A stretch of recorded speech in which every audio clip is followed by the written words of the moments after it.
आजच डाउनलोड करा आणि तुमच्या आवडत्या मालिकांचा आनंद लुटा। आजी माझा सिद्धू आला।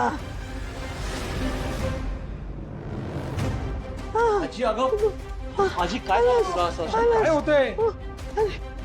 आलास रे, आलास लेका। हे बघ बा, माझं आता काही खरं नाही। मला नाही वाटत मी आता वाचन यातून। आजी गप, असं काही बोलू नकोस। आजी अगं काही नाही होणार तुला, मी आहे ना। अरे हदीराज, डॉक्टरांना फोन केला होता का? हो बोलवलं, म्हणजे आजीच्या विश्वासातले डॉक्टर आहेत त्यांनाच बोलवलं। कुठे पेशंट? काय झालं? या ना प्लीज। डॉक्टर काका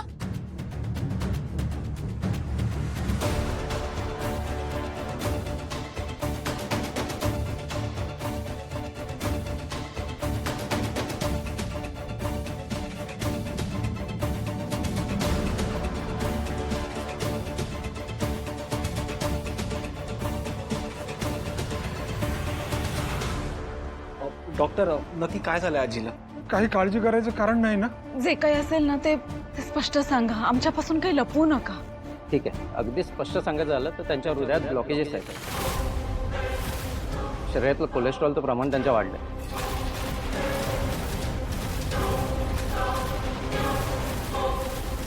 आणि त्यांचं ब्लड प्रेशर पण वाढलंय। असलं तरी मानसिक तणाव आहे त्यांना आणि हे सगळे त्या स्ट्रेसमुळे होते। आपल्याला त्यांच्या काही टेस्ट कराव्या लागतील आणि बघच पुढचा उपचार ठरवता येईल। तोपर्यंत बेसिक औषधं मी कळवतो, ती त्यांना द्या। पण एक गोष्ट लक्षात ठेवा, सध्या जरी इमिजिएट धोका नसला तरी त्यांची काळजी घ्यावी लागणार। कुठल्याही प्रकारचा तणाव त्यांच्यावर येता कामा नये। येतो। चला तुम्हाला सोडून देतो। नाही दादा, मी सोडून येते। चला आले। आई संपत, मला नाही वाटत यातून मी उठेन। आजी प्लीज तू असं काय बोलू नाही नकोस रे गं, काही नाही होणार सिद्धू, आजी। तुम्ही आता तुमच्या मनाची तयारी करून घ्या रे। आजी हं. आई काय बोलताय? अगं आई, हे काय बोलतेस तू? तुला जर काय झालं तर अख्खं घर मोडकळीला येईल।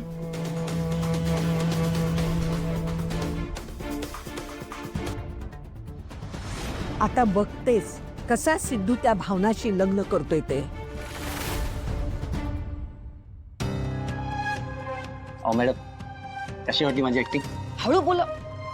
कशी वाटली काय म्हणून विचारताय? तुम्हाला मी काय सांगितलं होतं? आजीला फक्त गंभीर आजार आहे एवढंच सांगा। तुम्ही उगाच ते ब्लॉकेज आणि टेस्ट वगैरे कशाला बोललात तुमच्या डोक्याने? आपण तपासणी करायला पुन्हा येण्याची संधी मिळेल ना मॅडम? मी ठीक आहे, निघा आता, खूप झाली ऍक्टिंग। थांबा, पटकन अटक, लपवत आहे।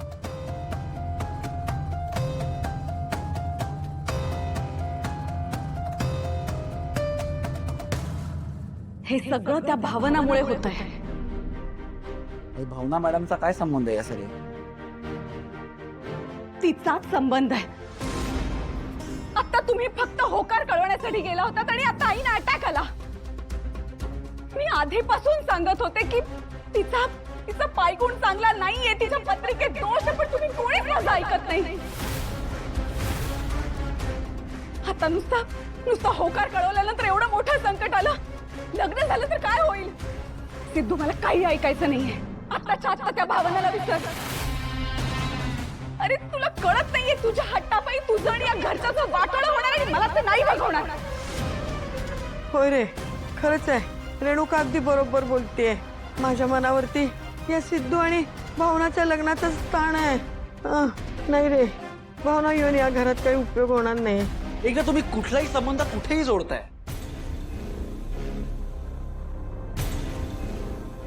हे बघा, आजीचं आता थोडं वय झालं तर तिच्या खाण्यापिण्यात काही कमी जास्त झालं असेल म्हणून तिची तब्येत बिघडली असेल। उगाच भावना मॅडमना मध्ये नका आणू तुम्ही प्लीज। हा फक्त एक योगायोग आहे, बाकी काही नाहीये। नाही सिद्धू,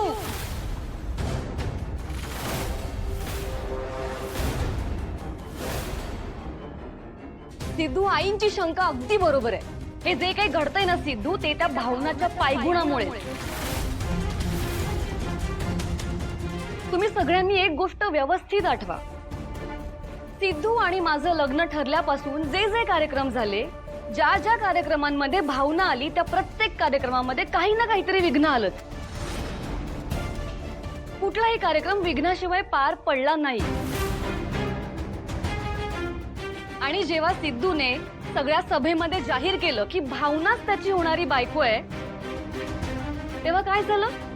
तेव्हापासून या घरात फक्त वाद आणि वादच सुरू आहे. या घरातलं सुख आणि शांती सगळं नष्ट झालंय. आणि सगळ्यात मोठा पुरावा द्यायचा झाला तर त्या आनंदीचे बाबा श्रीकांत इनामदार त्यांच्यासोबत भावनाचं लग्न ठरलं होतं. हो ना सिद्धू? काय झालं त्यांचं? लग्नाला पोहोचायच्या आधीच त्यांचा ऍक्सिडेंट झाला. याचाच अर्थ ती भावना ज्या व्यक्तीच्या आयुष्यात पाऊल ठेवते त्या व्यक्तीला आणि त्या व्यक्तीच्या घराला डिस्ट्रॉय करते, हे खरं आहे.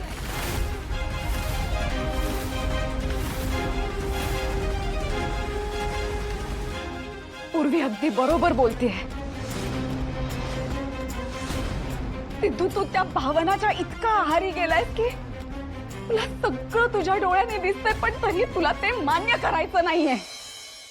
आमच्या सगळ्यांच्या जीवापेक्षा तुला ती भावना महत्वाची वाटते का? हॅलो एव्हरीवन, आज आपण एका नवीन टॉपिकला सुरुवात करतोय. हे शांतता राखा. प्रत्येक लेक्चरला मी सांगणार नाही मला आवाज नकोय. मान्या मान्या शांत बस. मान्या मान्या शांत बस. एकदम डिट्टो, एकदम डिट्टो. अरे आपण किती मिमिक्री करायचो त्यांची.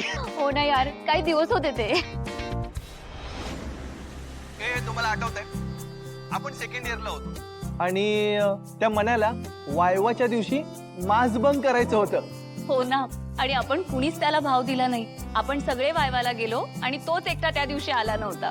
ए हो बिचारा. आणि काय ग जानू, त्या दिवशी तर मॅड पण नव्हता आला, विसरलीस का?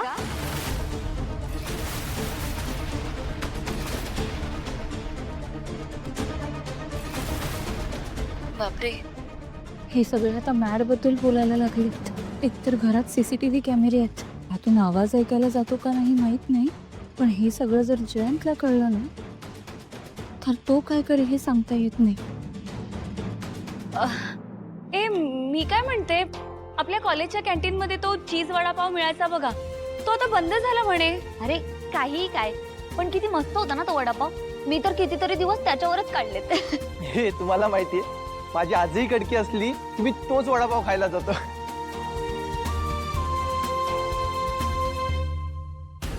No no no no no, जानूने मुद्दाम विषय बदलला.